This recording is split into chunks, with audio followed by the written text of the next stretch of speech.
In today's video, I am going to be breaking down different snatchback moves that you can use in your next game. And obviously, these are some of the drills that I used with David to be able to help him with the snatchback. The snatchback is a fantastic move where if your defender's shoulders are no longer square with you and they tilt away towards the baseline, you need to then do a snatchback and break the ankles of that defender. So let's get down and let's check out this basketball move and how you can utilize it in your next game. Okay, so this first move is very basic. It is basically the most basic snatchback move that you can actually do, and it's the picture perfect one that you can actually see online a lot. And that is, you stop really quick, you go do a reverse through the legs behind the back of your legs, and then you pull for a shot. This is one of those moves that you do really quick because let's say you just beat your defender. Let's say his shoulders just turned and he's sprinting to keep up with you. If you just snatch back and pull really quick, he's going to be way past you and you're going to be able to get yourself an open shot. Okay, so you do this move by just simply taking one big step forward as your last step, and then you do a crossover back in the opposite direction. Now, we've switched to behind the back, and you can do a couple of different options off of this as well. As you can see with David, he does kind of like a side step or a step back.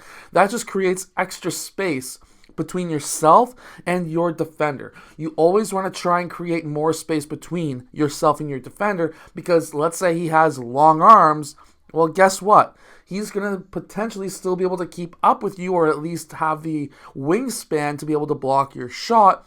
So having that extra little step back or side step is actually massively beneficial to you. And whatever you do on one side, you can do on the other, as we can see right here. Now, you can actually add different options into this also. So you can attack the basket in the opposite direction as you were before, because now, let's say your defender's shoulders are facing away from you and you snatch back, they're going to take all that time to turn back around to continue to guard you.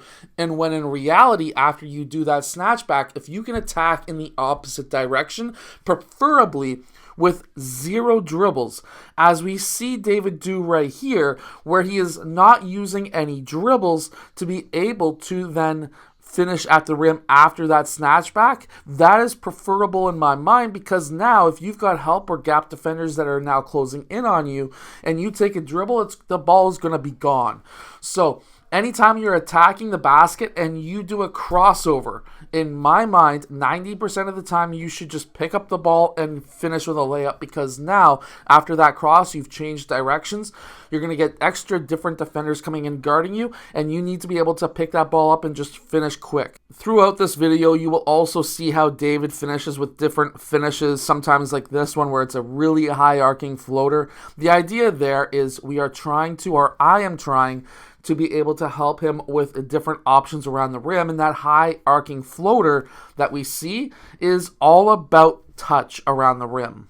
And now what we are working on is the ability to do that snatchback and then adding in a killer cross style crossover. Now the idea here is you've recovered your defender. He's a very quick defender. Maybe he wasn't totally turned.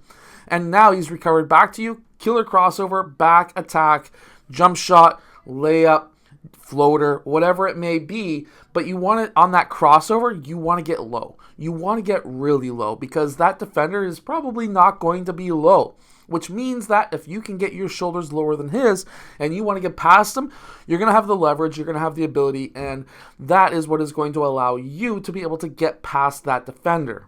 Now, to add on to the snatchback, after the snatchback, quick spin in the same direction as to where you were just going.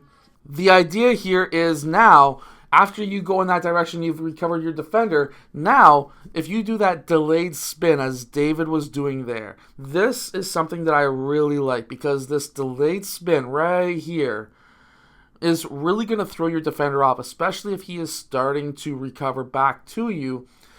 This is something that can really throw off the footwork of your defender. You can even attack off of this. You can do a quick shot fake hesitation without actually picking up the ball. Remember those hezzies?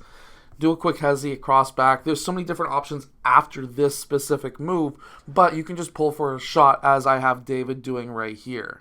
Now, this video was taken well over a year ago, and I've just never posted it. I really wanted to break down this move and these move sets and drills so that you can use these as well. David has become one of the best basketball players in Ontario, so definitely go follow him with that link up at the top right of the video. Hoop with David on Instagram. You can see all of his highlights there. And of course, if you're a basketball coach, make sure to go check out my practice plans that are down in the description below. I'll see you guys again next time. I hope that these basketball moves and drills help you become a better basketball player. Good job, David.